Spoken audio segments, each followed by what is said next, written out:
রহস্যময় গ্রাম। নূর দরজার হাতলে হাত রেখেই বুঝতে পারল এই সিদ্ধান্ত শুধু তার নিজের জন্য নয়, গোটা গ্রামের ভবিষ্যৎ এর সঙ্গে জড়িয়ে গেছে।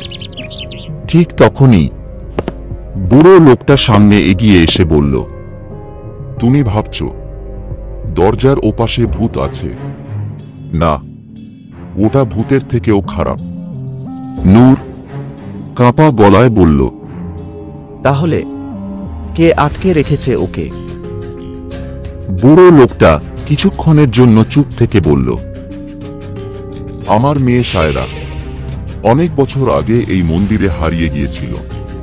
ও ফিরে আসেনি, কিন্তু আমি জানি ও এখনো বেঁচে আছে। তবে ও নিজে নয়, ওর শরীর আর মন আজ আর ওর নিজের নিয়ন্ত্রণে নেই। ওর ভিতরে বাস করছে সেই অদ্ভুত আত্মা। নূর অবাক হয়ে তাকালো। মানে আপনি বলতে চাচ্ছেন শায়রার ভিতরেই ওই ভূতটা ঢুকে আছে, তাই তো?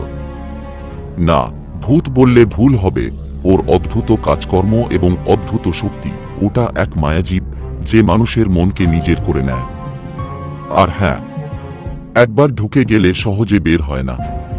পুরো গ্রামকে ও একইভাবে গ্রাস করেছে। প্রথম শিকার ছিল আমার মেয়ে, এখন ও শুধু বাহক বলতে পারো। গ্রামের মানুষরা আসলে মৃত নয়, কিন্তু তারা বাস্তব জগৎ আর মায়ার জগতের মাঝখানে ঝুলে আছে। এক একজন এক এক ধরনের মানসিক বিভ্রমে ভুগছে, যা তাদের ওই শক্তি তৈরি করেছে। তাদের চোখে তারা যেন অন্য কাউকে নয়, নিজের ভয়কে দেখে নূর বুঝে গেল এই শক্তিকে হারাতে হলে সাধারণ আগুন, ধ্বংস বা লড়াই চলবে না।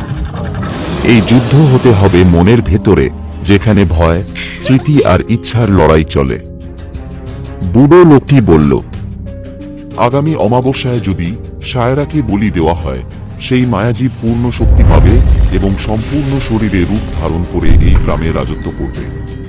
তখন আর কিছুই বাকি থাকবে না বাবা। নূর জিজ্ঞেস করল, আমরা এখন কি করব? আমি এর শেষ দেখতে চাই। তোমাকেই যেতে হবে তার ভিতরে। মায়াজীব যখন অতিমাত্রায় চিন্তার ভাঁজে ঢুকবে, ঠিক তার মধ্যে একমাত্র তুমি আর আমি এখনো মুক্ত, কারণ সেই মায়াজীব সবকিছু আয়ত্ত করার পর আমি আর তুমি এসেছি, আর আমার একার পক্ষে তা করা সম্ভব নয়। যাই হোক, তুমি কিন্তু মনের ভিতরে ঢুকলে বাস্তব জগতে থাকবে না, সময় থাকবে খুব কম। নূর বুঝতে পারছে সময় খুব কম এই ব্যাপারে।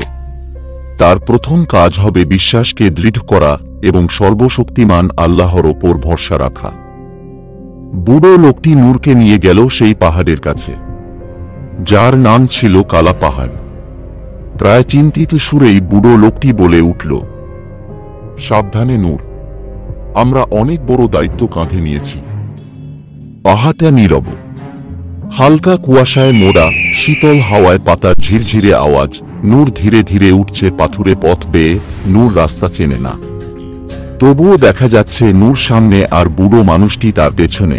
প্রতিটি মুহূর্তে তার অজানা আগ্রহ তাকে টেনে নিয়ে যাচ্ছে গল্পের শেষ দেখার ইচ্ছায়।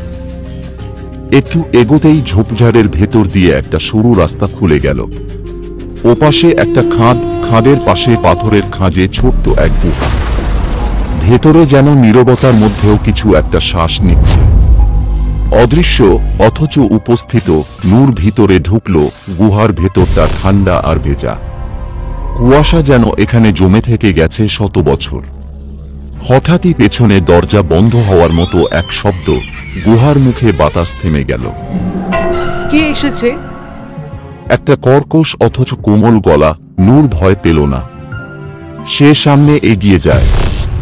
সেই জায়গায় রাখা আছে একটা পুরনো তামার বাক্স, উপরে কিছু আরবি হরফ খোদাই করা। আমি নূর, সেই তাবিজ চাই যা দিয়ে শায়রাকে বাঁচাতে পারব। এটা আমার খুব দরকার। এক মুহূর্ত নীরবতা। সেই তামার বাক্সের মুখ খুলে গেল, আলো ঝিলমিল করছে একখানা তাবিজ। নূর তাবিজটা হাতে নেয়। হঠাৎই গুহার দেয়াল থেকে ছায়ারা যেন ছুটে আসে তার পেছনে, কিন্তু নূর দৌড়ায় না, ধীরে ধীরে ফিরে আসে বাইরের আলোয়। বুড়ো লোকটা তখন গুহার মুখে দাঁড়িয়ে, চোখে জল। নূর মৃদু হাসে।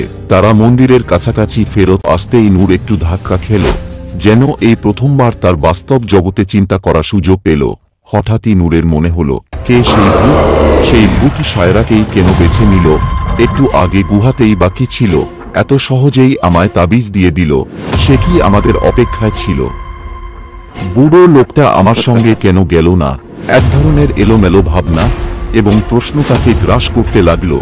তবে হ্যাঁ, সত্য কি তবে সায়রার কাছে?